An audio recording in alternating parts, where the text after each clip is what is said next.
স্মার্টফোনকে কিভাবে smartly use করতে হয় চলুন একটু জানার চেষ্টা করি। ম্যাক্সিমামের ক্ষেত্রে সমস্যা হয় যে স্মার্টফোনটা যখন সে হাতে ধরে কখন যে সময় চলে যায় সে কিন্তু আসলে বুঝতে পারে না। নিউজ ফিডে স্ক্রল করতেই আছে, ঘন্টার পর ঘন্টা চলে যাচ্ছে, তার হয়তো বা পড়ার সময় আছে বা তাকে কোনো একটা কাজ করতে হবে, খুবই ইম্পর্টেন্ট কাজ, সেই কাজটা আর করতে পারছে না জাস্ট স্মার্টফোনটাকে স্মার্টলি ইউজ না করার কারণে। So, আমি আজকে ৩টা পদ্ধতি আপনাদেরকে শেয়ার করব।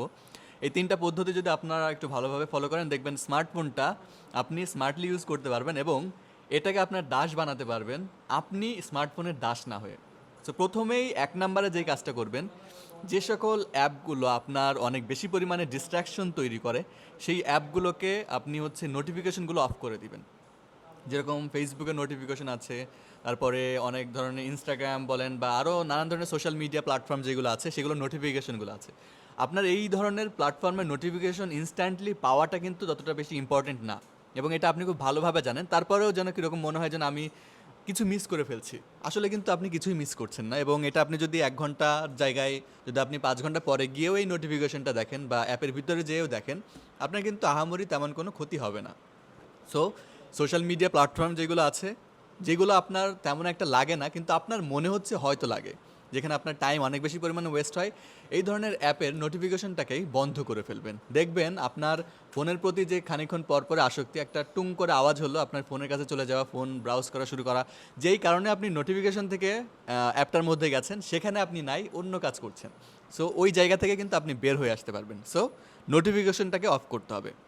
২ নাম্বারে যে কাজটা করতে হবে সেটা হচ্ছে, অনেক ধরনের প্রোডাক্টিভ অ্যাপ আছে, যেরকম আপনি যদি নোট করার জন্য আপনি কিপ নোট ইউজ করতে পারেন, বা নোশন আছে, নোশন ইউজ করতে পারেন। আপনি যদি কোনো নতুন ল্যাঙ্গুয়েজ শিখতে চান তাহলে আপনি ডুওলিঙ্গো ইউজ করতে পারেন, বা আপনি আই এডুকেশনের অ্যাপটা ইউজ করতে পারেন।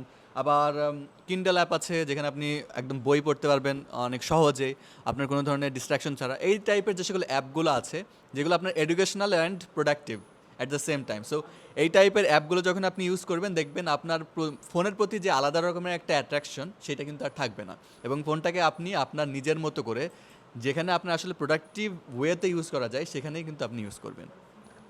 ৩য় নাম্বারে যেই জিনিসটা সেটা হচ্ছে, অনেক সময় যে ফোনের স্ক্রিন টাইমিংটা, এটা আমরা অনেক সময় বুঝি না, যার কারণে যেটা হয় আপনি একটা অ্যাপ্লিকেশনে ৪ ঘন্টা ৫ ঘন্টা পর্যন্ত ইউজ করছেন, এবং আরেকটা যেটা প্রোডাক্টিভ অ্যাপ সেটাতে আপনি হয়তো বা ২-৩ মিনিট ইউজ করছেন। সো অ্যান্ড্রয়েড অ্যাপের ক্ষেত্রে দেখবেন ডিজিটাল ওয়েলবিং আছে, আবার আইওএসের ক্ষেত্রে স্ক্রিন টাইম নামে একটা অ্যাপ্লিকেশন আছে, এটা বিল্ট ইন ফোনের সাথেই থাকে, সেটা অন করে রাখবেন। কিছু কিছু অ্যাপ্লিকেশন যেগুলো আপনার মনে হয় যে এই অ্যাপ্লিকেশনে আমার সময় বেশি লাগতেছে, সেখানে আপনি আলাদা রকমের টাইম সেট করে দিবেন যে এই অ্যাপটাতে আমি ৩০ মিনিটের বেশি আর ইউজ করবো না, বা ৪০ মিনিটের বেশি আজকের দিন আমি ইউজ করবো না, এরকম আপনি কিন্তু ওখানে সেট করে ফেলতে পারেন। এটা করলে কি হবে, যেসব অ্যাপ্লিকেশনে দেখবেন আপনি অনেক বেশি পরিমাণে আসক্ত হয়ে গেছেন, সেখান থেকে কিন্তু আপনি বের হয়ে আসতে পারবেন, এবং at the end of the day আপনি আপনার ফোনটাকে প্রপারলি এবং মানে যেইভাবে আসলে ইউজ করা উচিত সেভাবে কিন্তু আপনি ইউজ করতে পারবেন। তখন দেখা যাবে যে আপনার এখন যদি আপনার ফোনটা ৮ থেকে ৯ ঘন্টা ইউজ হচ্ছে, তখন দেখবেন আপনার ২ থেকে ৩ ঘন্টা সর্বোচ্চ ইউজ হচ্ছে।